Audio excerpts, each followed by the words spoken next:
Our tech difficulties.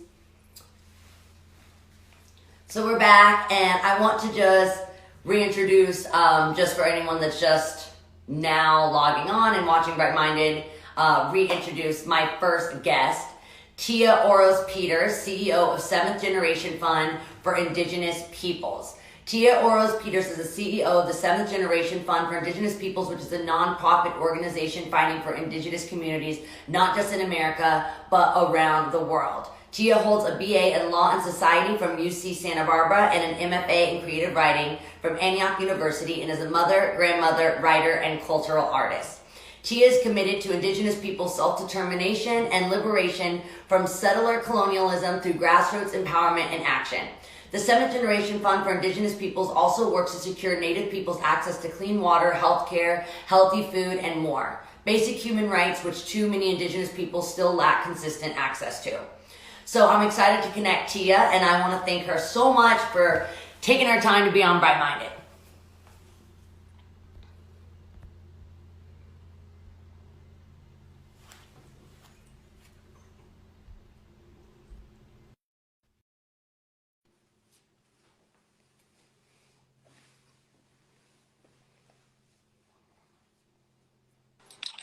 Hey, Hi, Tia. hi, how are you? Good. Thank you so much for being on Bright Minded. Sorry I cut off there a little bit No, before. I have a new puppy. I'm sure you can see here. I'll show you my puppy. Oh, come here. He's a baby. oh, But he's nice. not really so much of a baby. He's like, we were told that he was actually older than he was. I just found out he was younger because he's a rescue, so we didn't have exact age, but he is like 35 pounds and maybe like 15, 16 weeks old. So he is massive. But as I was doing your introduction, he was using my hand as a chew toy. So I couldn't. Well, if we get a moment, I'll have to show you my kitty who's sitting right next to me, Stella. So, I have some kitties also. I have my like proudest achievement of being a mother of animals is getting the dogs and my cats to coexist because they really love each other. It's so funny, and especially my pit bull and my cats, because ever since my cat was just like a baby kitty, my pit bull, who was also a rescue, but I think she could have had puppies at some time in her life, really loves like mothering all the animals. So she like mothers any animal we bring in here, including the cat. So it's super, super cute. But he is cute. going to be biting me the entire time. Nice. I want to thank you so much for taking time for being on the show. I'm really excited and honored to learn more about the work that you do at the Seventh Generation Fund. And it's just an honor that you took your time. From what I understand, this work is deeply rooted in culture and tradition. So I'm curious to learn more about the roots of the Seventh Generation Fund for Indigenous peoples, and how did your organization get started, and what are some of the origins of the nonprofit's name? Oh, thank you. I like to tell the story because we emerged out of the grassroots. We were just a really little grassroots organization that came out of the movement building of the 60s and 70s. And Indigenous leaders traveled all over the Indigenous world. It was called the White Roots of Peace Caravan. And they visited Native communities. At this time when people all over the world, and certainly in the US, so-called US, were all, power movements. There was, women's rights, civil rights, brown power movements, all these different power movements. Elders and leaders and young people that traveled to these communities, they said, let's find out what our people want. And in these visits throughout the Indigenous world, they found out we may not want exactly what all the other communities are talking about. A piece of the American pie, the American dream that has been delivered to us over these years. Let's reflect on this. Maybe we want our own dream. Maybe we have a right to our own dream. What do we want? We want our languages. We want to plant our gardens. We want our treaty rights. We want to rebuild and recover traditional identities. We want to re-engage with our homelands. We want our own dream, and we're going to be developing it over these next many years. And that's really was the first kind of spark that started the Seventh Generation Fund. Campfire conversations and kitchen table conversations and person to person, dialogues that helped people imagine again, I think, and dream again what the Indigenous world could look like. And that was really how the Seventh Generation Fund started. So we started as a grassroots group back in 1977. That is such a beautiful story. And just thank you for sharing, because I think you know, again, like just you were talking about, really it was about connecting and about dreaming. And I think that's something that could be easily lost in a time of crisis like this worldwide. People feeling like they're giving up, or their spirits being broken, or to stop dreaming. And we talked a lot on this show, like throughout the past few weeks, of the world before COVID-19 and how that isn't the world that we want to step back into. We want to step into a more connected world, because right now, I guess, us being kind of forced to disconnect from each other and to miss that connection and to realize how important that really is, and how we didn't appreciate it maybe in our lives before. And now you and I connecting in ways that we may have never. You know, this is a time that's actually, if you use it properly, can bring people together, rather than kind of focus on the way that it is keeping us apart. Also, it gives us so much time to learn and to read and to also get passionate about things. You know, right now it's time to learn about things that you're passionate about, and like you, and you can say, hey, this is what's important to me. I want to protect this vulnerable population, and so I want to start my own foundation, or I want to start doing live streams, connecting with different people. So it's just a time that I love that you said it was about dreaming again, because I think that could be easily lost in a time like this. Yeah, I think so too. You know, our organization, we talk a lot about dreaming, probably because of our original seeds. And, you know, going back to your question about our name, it comes from the Great Law of Peace of the Haudenosaunee. And they say, in every deliberation, consider the seventh generation on the impact on the seventh generation to come. Or they'll say, step tenderly on the skin of Mother Earth, because the faces of the unborn generations are turned upward, watching everything that we do. And if that didn't kind of really help us get really not only grounded and rooted with where we are and what we're doing, but if we think about everything that we say and do, our conversation has impacts on future generations, it helps us really clarify that what the real, real goal in life is to be a good ancestor, right? Yeah. How do we be a good ancestor? And how do we fuse that dreaming and that imagination and be better after this pandemic? Absolutely. It certainly is a revealing time, right? It's not going to build character. It's just going to show it. I love what you just said about, what did you say? Like, how did you say the kind of our purpose in life is to be a great ancestor? To be a good ancestor, people, at this time, I think we have this opportunity to reflect, right? We have this opportunity to reflect. Some of us who have privilege really are able to sit in our homes and able to get groceries and do things like this. And most of the world is not in that situation. Yeah. Many people are stressed. Many people can't access water. Many people can't access food, basic necessities. And that isn't just in times, this isn't just in this time. Right. That isn't just in COVID-19. That's all year round. That some people's entire lives is paycheck to paycheck, wondering when you're going to be able to get access to clean water, get the food that you need, and the healthy and nutritious food that you need. So this is just something that's being brought to a lot of our attentions and a little bit closer into our accessible consciousness and our ideas. Usually we're so busy with our lives and our schedule and our kind of modern way of living that we forget about the little necessities.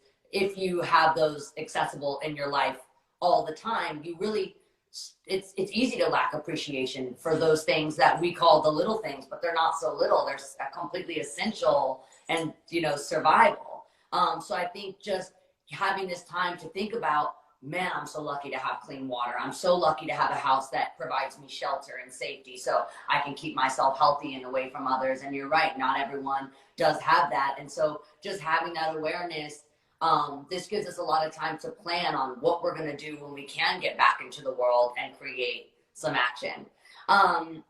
So I want to get to one of my questions, because we're just really grateful for you and your colleagues and your grantees who do this work not only during the pandemic like we're talking about, but this is all year round. Mm-hmm. And historically, I know the fund supplies grants for a variety of projects, but I'm interested to learn more about the work that you're doing on the ground and how Native populations are coping with the pandemic. And can you tell us more about some of the health and economic challenges that the community faces, not just in the pandemic, but all the time? Yeah, sure. Well, the pandemic is, it's like I was saying, it's a revealer. I think it's already revealed the mass disparities of nutrition, of access to resources, of access to rights, to be able to express our full actualization. And it really is revealing the wounds that already exist, I think, in society, right? Some of the, I'm so inspired by the grassroots communities that we work with. We're a grassroots organization, or became, grew from one 43 years ago. But really, our people are so nimble and so capable and inherently powerful that immediately that the pandemic began to be show itself. Even before cases were in Indian country, Indigenous communities took action and began to organize ourselves, mostly in village or regionally, right? So a lot of people are in village settings, even including here in the so-called U.S. And so people have been organizing things like food drives and delivering food to vulnerable community members, particularly elders. I'm thinking about in Africa, our partner, the Indigenous Peoples of Africa Coordinating Committee, IPAC, which is coordinating young people to work with the Maasai communities, with 1,000 of the most vulnerable communities amongst 30,000 Maasai, and activating their young people to learn how to make hand sanitizer and to distribute food and hand sanitizer. We forget sometimes in the so-called Western world that a lot of people don't have running water, including here in the US. People have to haul water. Indigenous women in some places have to walk 5 to 10 miles just to get one bucket of water. So in places where there is no running water, to wash one's hands is, for 20 seconds and happy birthday to me and all that business, is almost out of the question. So hand sanitizer in places that are really stressed for water. Food systems have already begun to break down all over the Indigenous world. And so in Africa, they're really moving things in these little villages all over Kenya amongst the Maasai. I wanted to ask you, you just mentioned so many things that is needed. What's the best way if people watching right now are inspired by you, inspired by what you're doing, and they want to get involved? How would I tell everyone watching right now to get involved and be a part of the changes that you're trying to make and to supply things like sanitizer or food or water? Yeah, I would ask, I think the best support is going to say it, the best support is cash. The best support is to directly support our Flickr Fund or the Seventh Generation Fund for Indigenous Peoples. We have a Facebook, we have an Instagram, we have website, as well as to support, if they don't choose us, to choose organizations that are Indigenous led, that have direct relationship and accountability to the Indigenous communities that working in. We can't have people helicoptering in and saying, I'm going to save you. What we need is to support the Indigenous peoples who are on the ground, frontline first responders who know what they're doing, who know what the dynamics, the politics, the landscape is, and who can be activated or supported, nourished in the work that they're doing, that they're already doing to support their people.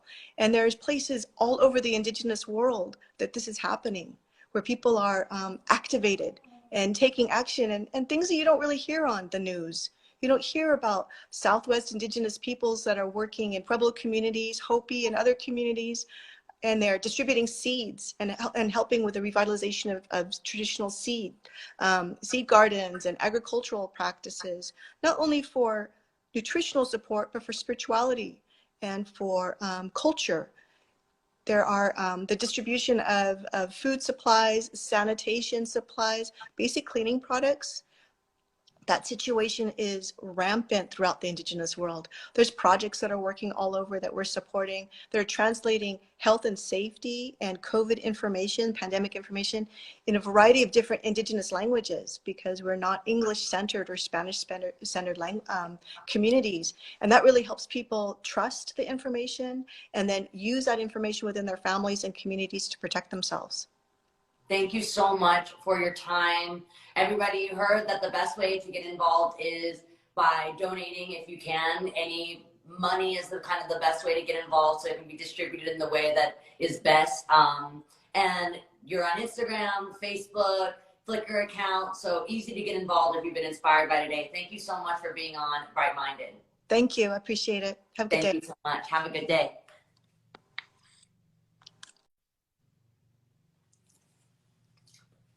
So cool. So I would love for anyone that was inspired by that conversation to get involved. If you can, Okay. All right, so my second guest, Shirley Rains, is the founder of Beauty to the Streets. I am so excited for the next guest because you may have seen her on the news or on Twitter recently. But Shirley has been serving the homeless on Skid Row in Los Angeles way before the pandemic. And what I love about Shirley's work is that she focuses so much on connection, spending time in conversation with people, and being able to build relationships with each other. So I want to get Shirley on and have her tell us more about her work and what she's seeing on the front lines in LA. Oops. Wait, how do I undo this? Okay.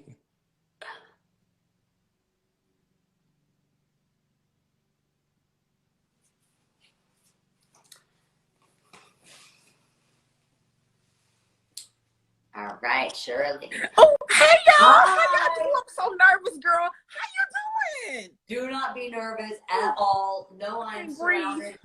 I'm like so happy to talk to you. I should be nervous to talk to you. Ooh. All the work that you do. By the way, your makeup is it.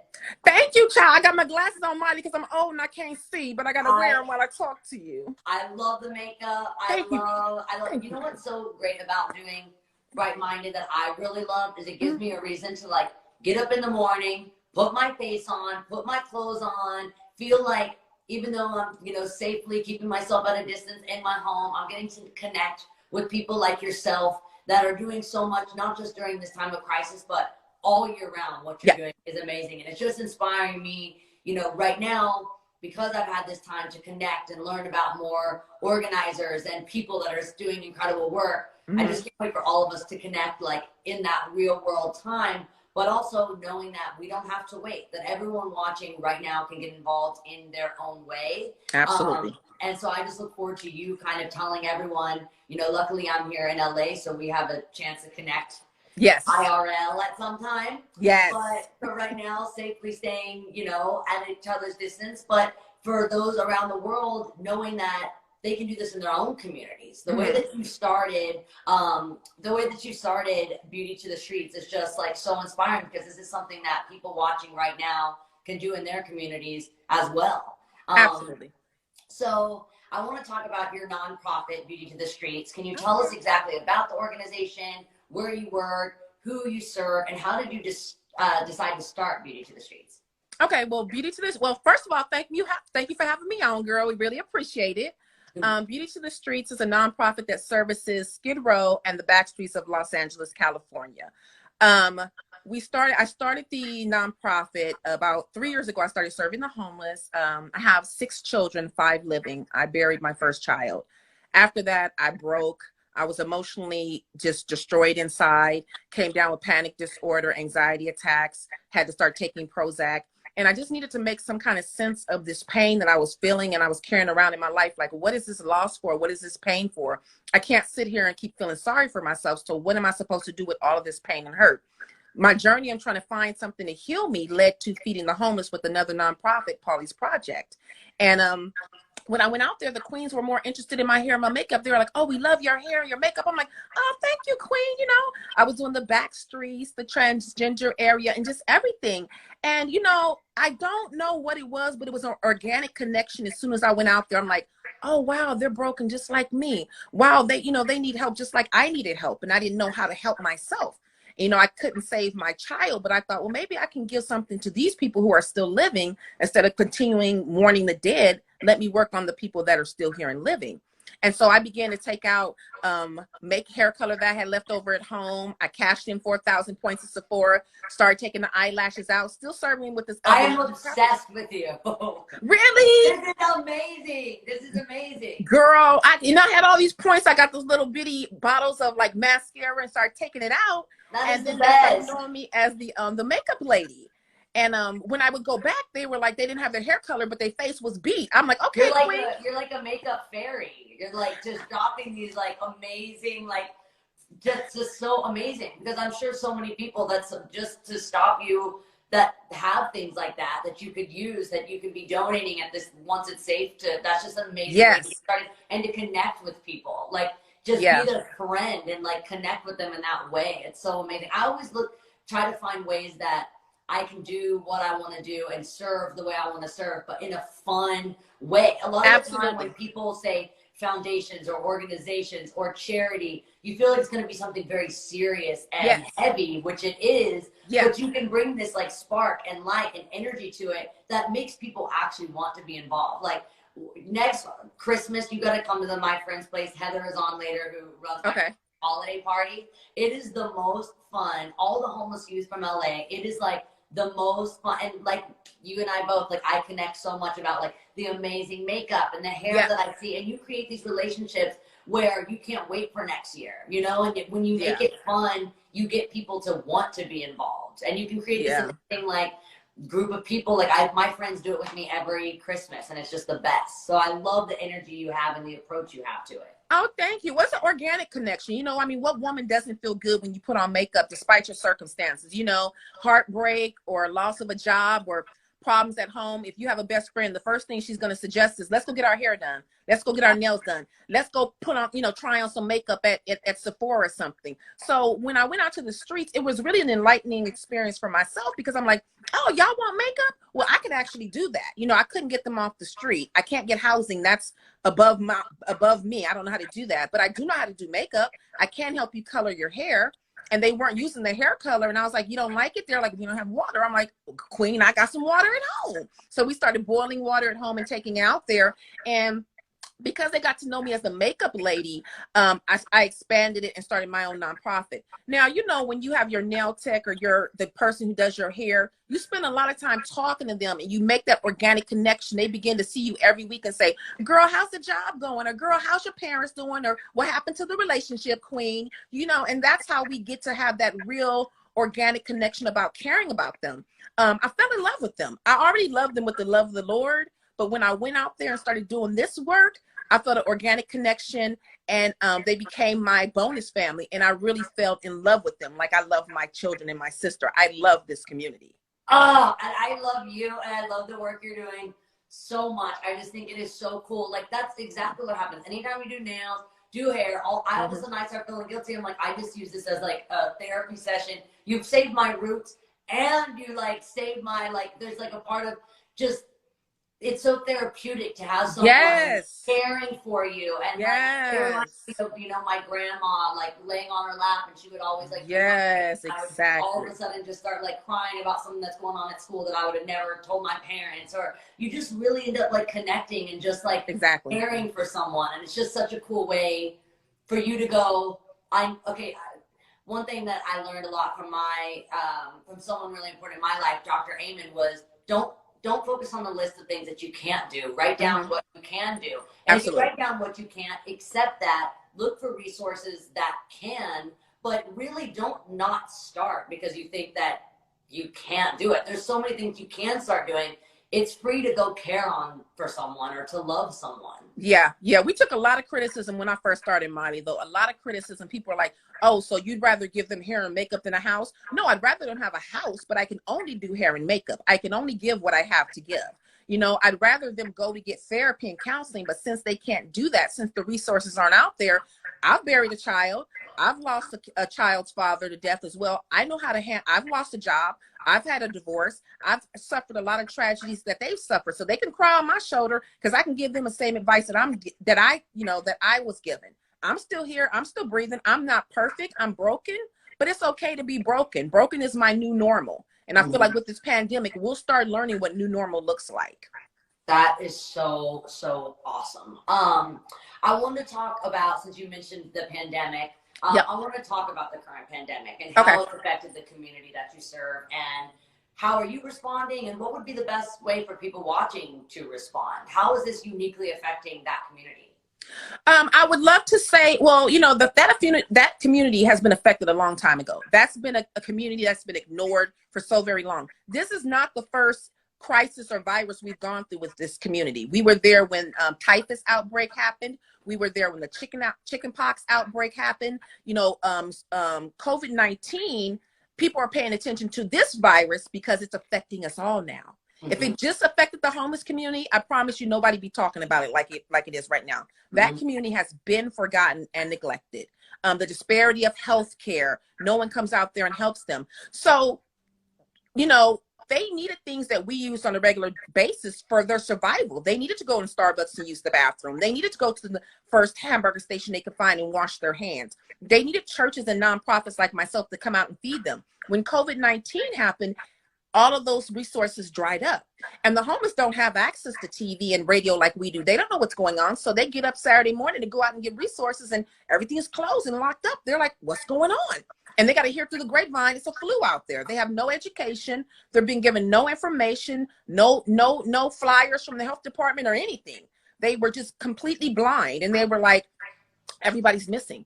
And so they started DMing me going, Shirley, where are you guys? Like, that would be what's so going on? scary. It was scary, and they Terrifying. felt abandoned. And we were at home self-isolating and quarantining like the news told us to do. But here I got a whole community. I've been saying for 3 years, let me do your hair. I'm here for you, cry on my shoulder. And then when the rubber meets the road, we bounce because we're going to be concerned about our own safety. That's not how it gets down. When you have a family, you have a family. If you say you're going to take care of that person, I'm from the streets. Your word is your bond, and that's all you have. Character is all you have.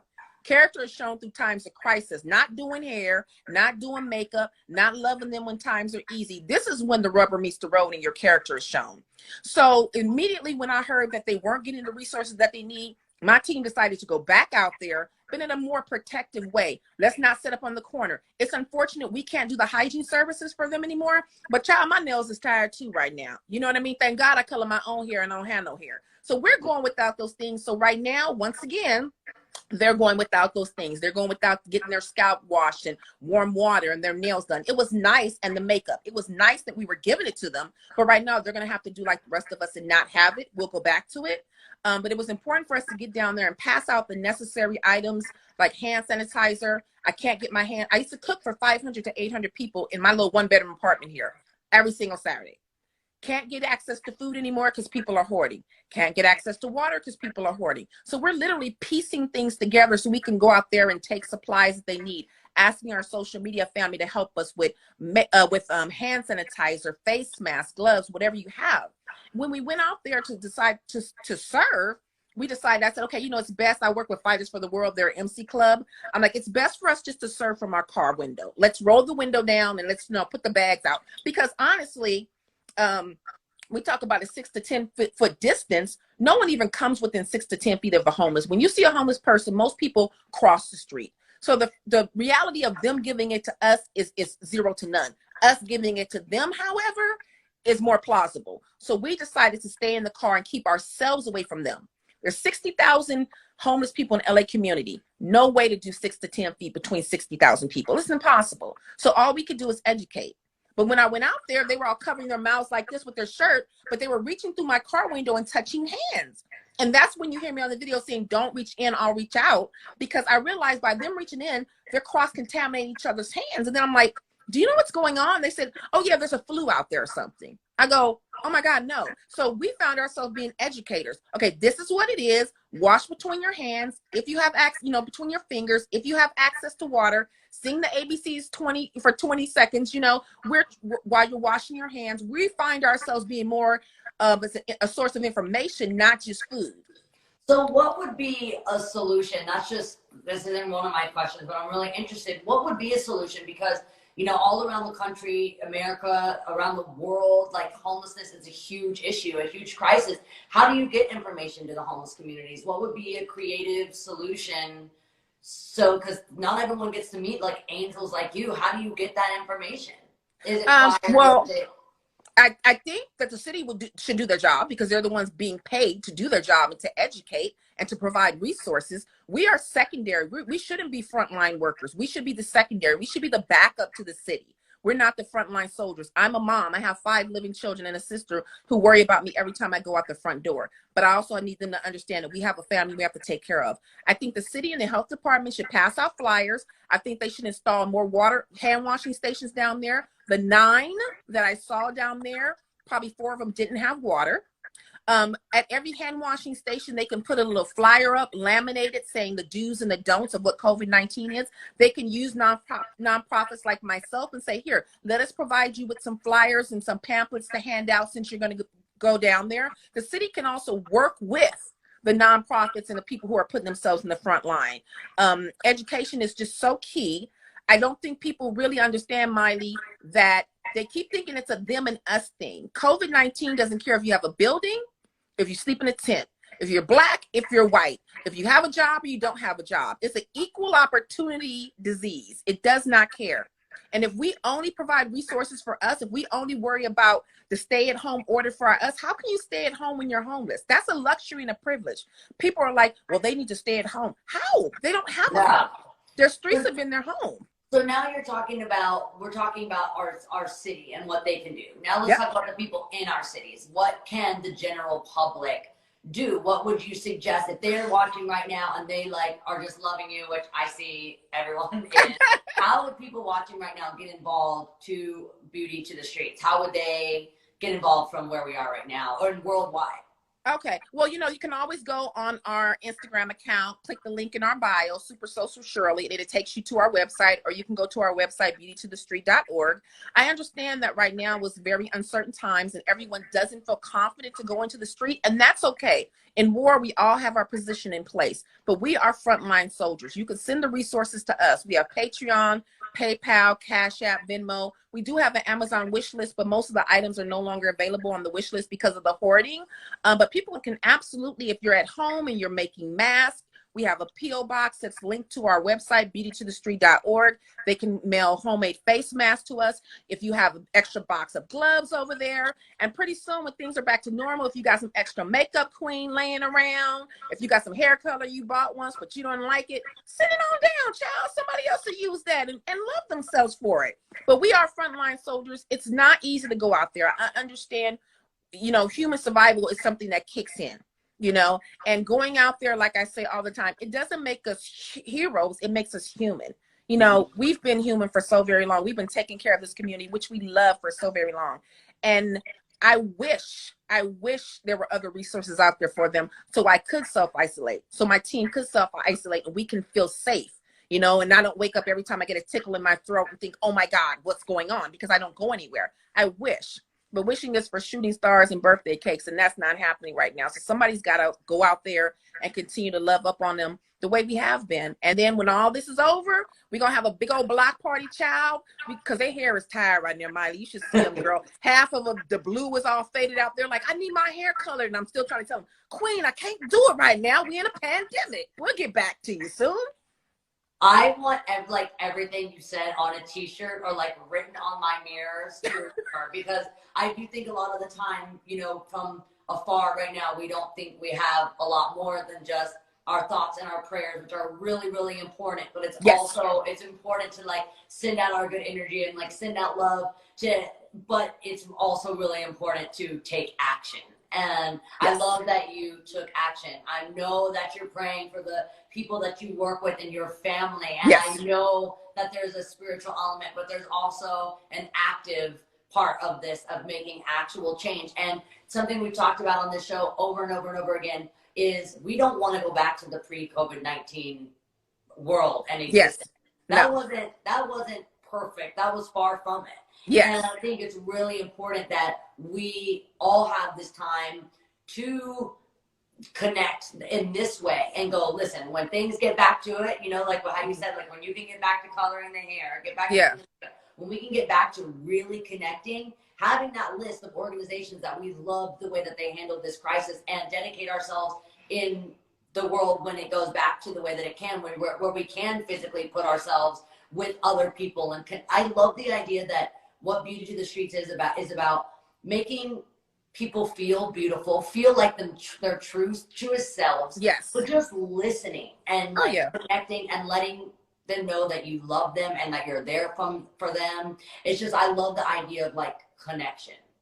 Yeah, I think, and on a personal level for me, the thing that really pulls my heart to them is you can't fix everything, but you can be there for that person.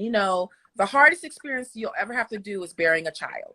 And there was nothing I could do to save my child. All I could do at that final moment was just tell him how much I loved him. And that's all I could give. That's all I had to give. I knew on a spiritual level he would be fine, but I knew I would miss him. And all I had to give was the words, I love you. And that was good enough. And he said it back, and we have really worked so hard to gain the love of this community.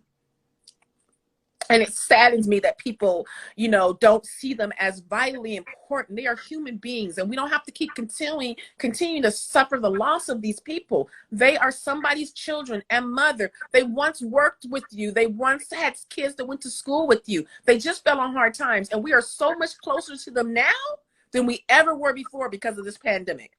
And coming back from this is going to be hard for people. And a lot of people are going to experience loss or have experienced Absolutely. loss. They will lose people that they've loved. And so, like you said, you have to take time for yourself to mourn, to feel it, to process. Yeah. So you can have this, like, the way that you said, okay, now I can't change that, but I can change how I'm living now.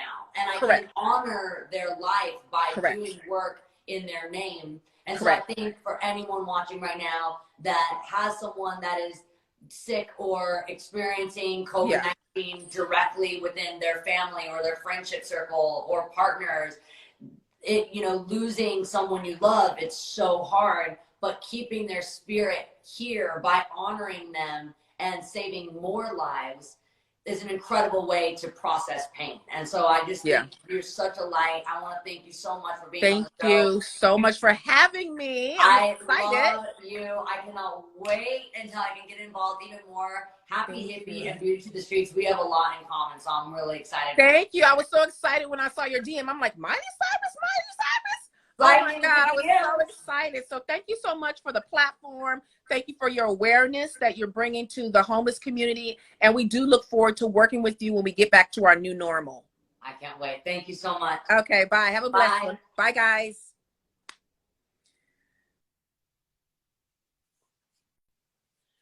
Shirley's the shit. That was amazing. Okay, so now for my final guest. I am very excited because our last guest may even be familiar to some of you because we've been working together through Happy Hippie for almost 5 years, maybe even a little more. And I'm just so honored to have my friends Heather and Aaron from My Friend's Place with us today. Happy Hippie and My Friend's Place partnered up in 2014, and we've been helping support MFP's work with youth experiencing homelessness in Los Angeles. My Friend's Place has seen an increase in people coming for help in the past few weeks. So whether that's just for basic needs, items like food or clothing, support services, I'm really glad that Heather and Aaron have taken their time today to talk more about this pandemic and how it's affecting the youth that they serve and ways that we can help, and Happy if you can continue to help. So let's get Heather and Aaron connected now.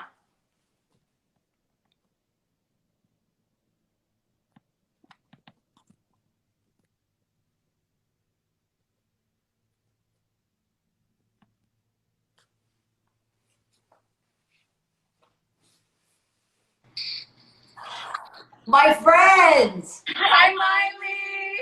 I am happy to see that you're taking social distancing. Like, look at this. Yes, we tried. We normally have our masks on, but that was just going to be too complicated for this moment. But every moment we're mentoring for the young people what it means to be taking care of ourselves and one another. So where are you all at? Are you at My Friend's Place right now? It looks like you're in the studio. Yes, we're in the Happy Hippie studio.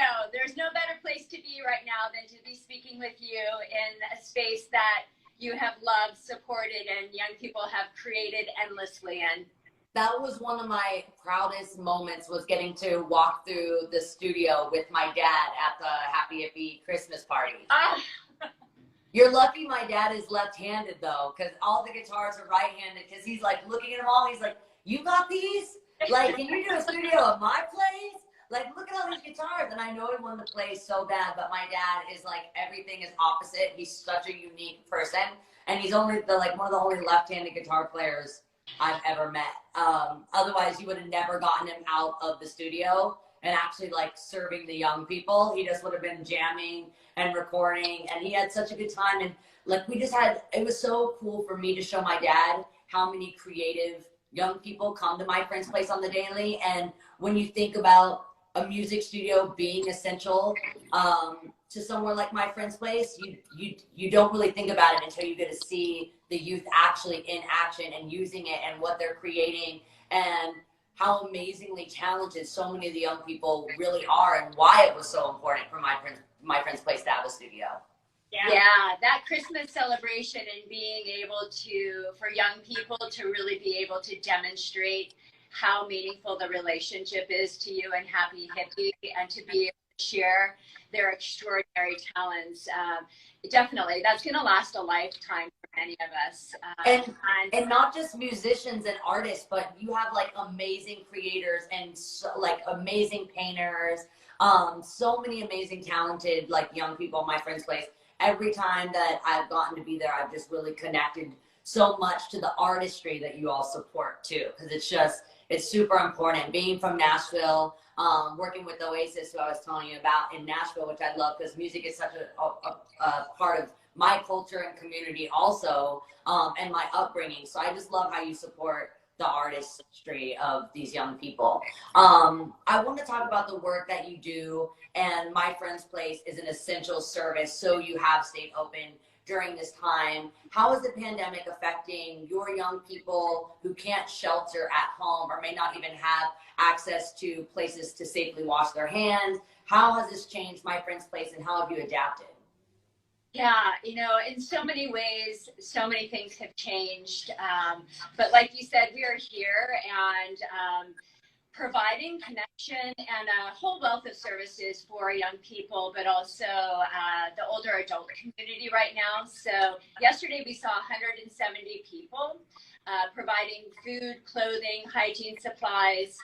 But for the young people, you know, it's been really interesting. Some young people are really taking this in and understand the magnitude of the health crisis.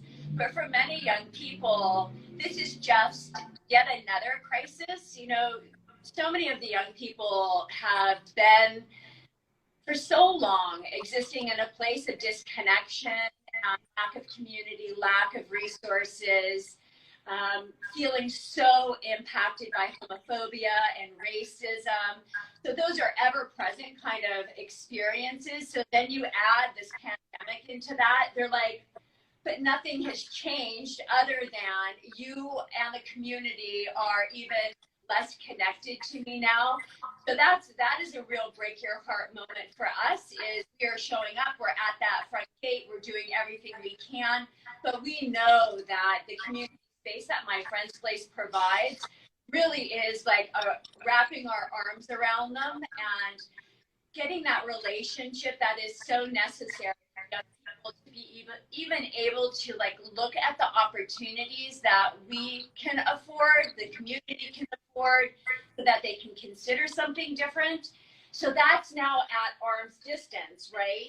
And arm's distance for young people that are craving that connection for survival. I think this is a really, really tough time in ways that most of us can't even understand.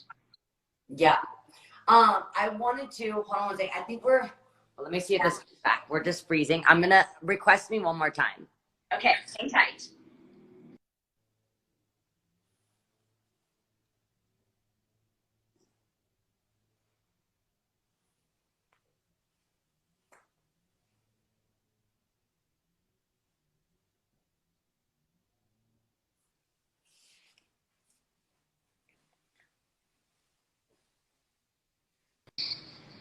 It just started freezing at the end, but we got everything, so that is perfect. You were talking about you were talking about right now. My Friend's Place is usually about kind of like just really connecting and like embracing. And since that's a challenge right now, what is an immediate need? What can My Friend's Place provide? How can people that are watching get involved and help? I know that there's kind of some limitations also with donations right now. So can you talk about that? Yeah, you know, we're really trying to be creative and about how we keep our community engaged and feeling compelled by caring for the young people and the community at large. There's a few things, right? Is the demand moving from, you know, we were seeing about 80 young people a day pre-COVID and now seeing 170 people. We're trying to keep socks, underwear, clothing, food, hygiene supplies. So there's an Amazon wish list on our website that people can go in and send us a pair of socks, a pair of underwear, and that means a lot to the person that's receiving it, because you had mentioned, you know, there aren't enough hygiene like wash stations in the Hollywood area. There are some. So whatever we can do to keep a person feeling a little bit more comfortable in their body so that they can digest the information about how to protect themselves is super important. We've established a COVID-19 emergency relief fund here at my friend's place. Folks can follow us on all of our social media. But I think what's really important is as we are all growing fatigued by having to stay away from one another or stay indoors, is really to recognize that there is great privilege in taking care of ourselves and other people. And there are folks that don't actually have that opportunity. There are people that are getting on the bus every day to get to what is no longer the nearest resource to go to work, our frontline medical care folks. Like, there's a lot going on. So keeping ourselves in check and finding where we can contribute and take care of our community. So I know you've got folks following you like throughout the world, and we know that there are people in every community that are in need.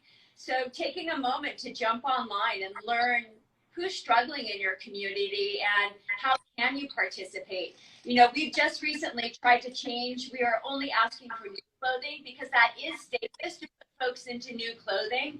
But we're trying to devise a whole new, like, wash your clothing with a mask and gloves, bag it, tie it, come in, let us know. So there are lots of ways people can start getting creative, not knowing how long this is going to last. We have to continue to care. That's kind of what I was asking when I was talking about too, about like the kind of like you're a little limited with what you can take in, since you are seeing so many people and safety is so important. So the best thing is to do the Amazon wish list, right? So newer is better. But you're starting to look into ways of washing with masks, gloves, sanitize, since not everyone is actually in a place where they can buy new things for people. Yeah. Everyone is struggling financially right now. And then so the best way to stay updated with that is by going to your social platforms, and you all will keep everyone updated of how you're going to kind of, how my friend's place is going to adapt, right? Yes.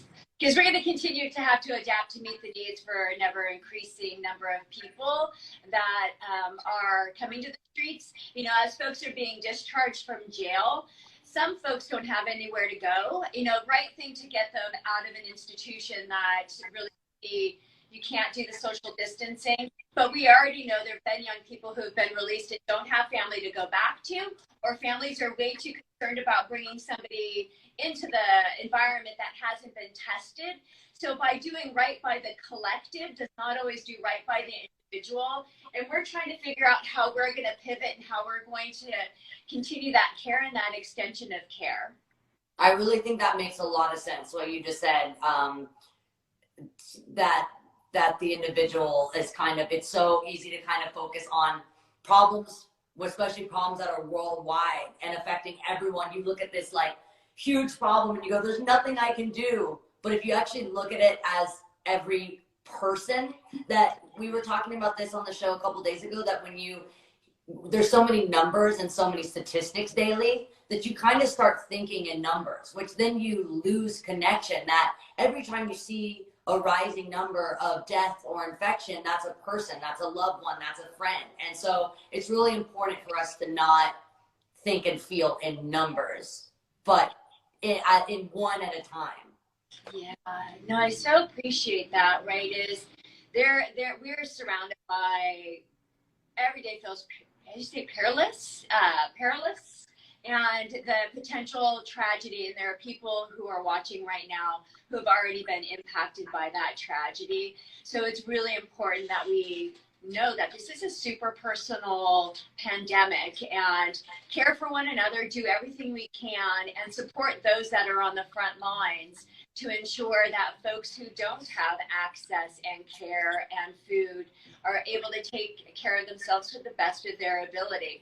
No more than now do we really understand how collectively connected we are. Absolutely. And now I'm really, really bad at surprises. So I'm getting to the part that I've been wanting to get to from the beginning. So you guys know how much I love you too. Aaron, thank you for being here so much. Heather, you and I have gotten to spend a lot of time together over the last few years. And they're just times that I really cherish, you know, from being in the My Friend's Place parking lot to being at like Variety Women in Power galas. So like we've really seen the full spectrum. And you were just like, people say goals, like someone you want to be like or someone you aspire to be like is goals. Like you are goals. You are really what it means, I think, to like live your best life, because your dedication is just inspiring and you're just a hero of mine in a major, major way. And the whole staff and the young people you serve have just made such an impact on my life. It's easy to like think that Happy Hippie has done something for My Friend's Place, but My Friend's Place has really done something for Happy Hippie and for me. And like I can never repay you for just the lessons that I learned every time I'm standing in your parking lot. And we just have such a special place. My Friend's Place has such a special place in my heart because we've had this history over the last few years. So I know you had to cancel your annual gala, which is happening in a few weeks, and that was a big fundraising loss. So Happy Hippie just wanted to acknowledge that and to get involved. And so as a way to celebrate Heather's 20 years of service to My Friend's Place, Happy Hippie and I are making a donation for $20,000 to help you during this time of crisis. So I just want to thank you for all that you do. Whoa. And it's an honor to partner with you. Miley! I'm so excited.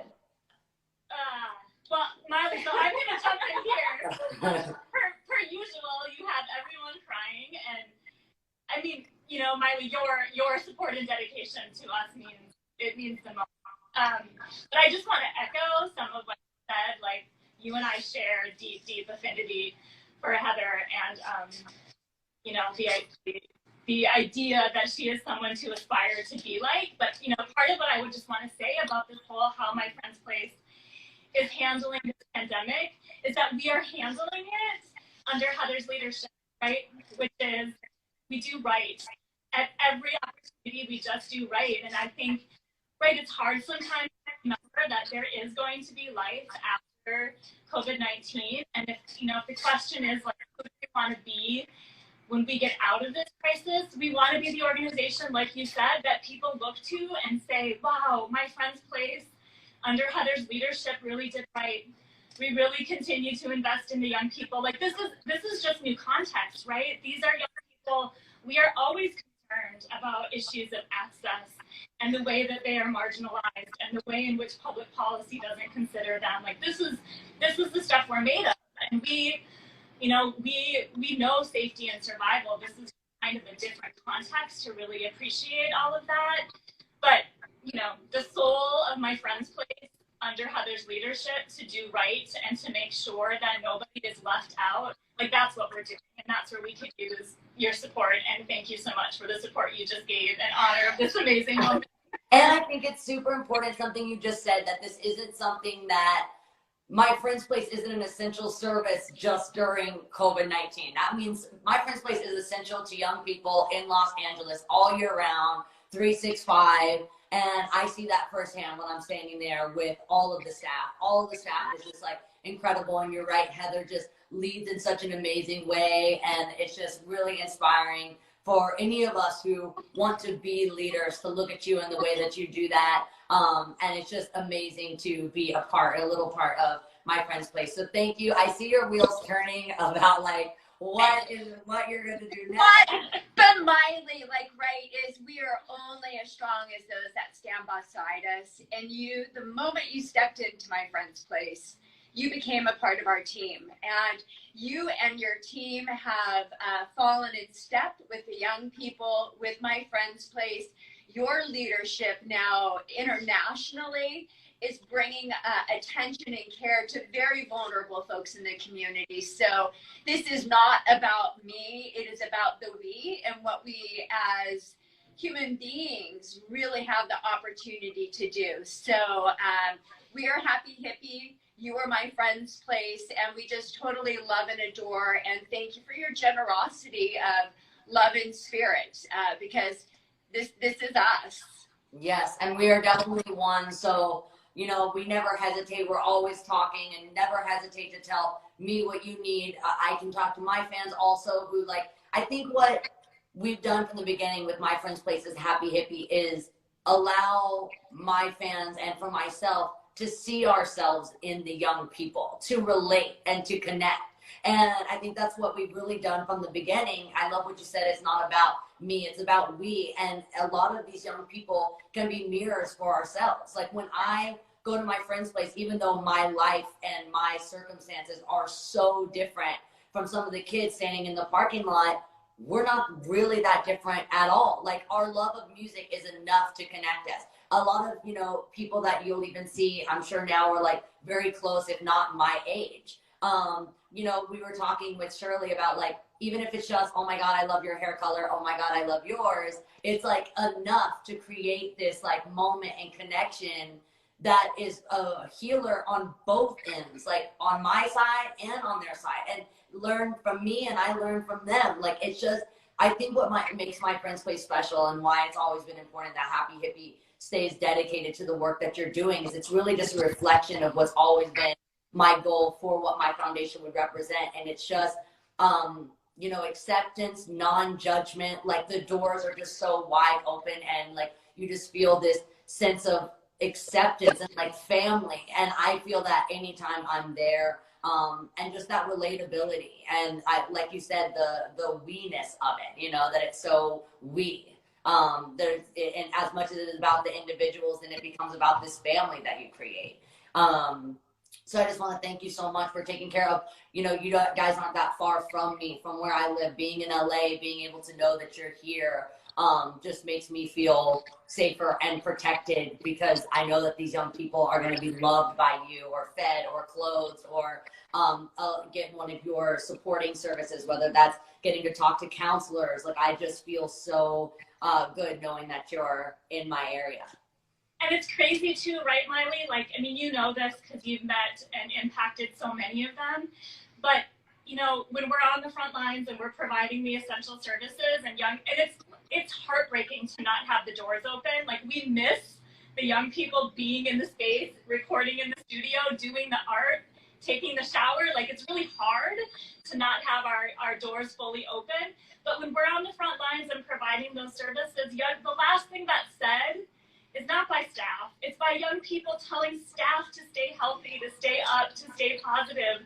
Like that reciprocal nature of caring for one another, it's so present right now. And they are amazing. They are amazing. And we're just, yeah, we can't wait that when we can kind of bring them in closer. Like, I don't ever want to like air hug again. Like, get you into my arms. That's Yeah. what we want. Absolutely. Thank both of you. I just want to thank both of you for your hard work. It's just complete tireless dedication. And thank you, thank you, thank you. And if anyone wants to get involved, they can go to Happy Hippies Instagram, because you'll find my friend's place there, or my friend's place on their socials to get involved also. So thank you so much for taking care of LA and just dedicating yourself. Thank you so much. Thank you for taking care of us, Miley. Bye. Thanks. Bye, guys.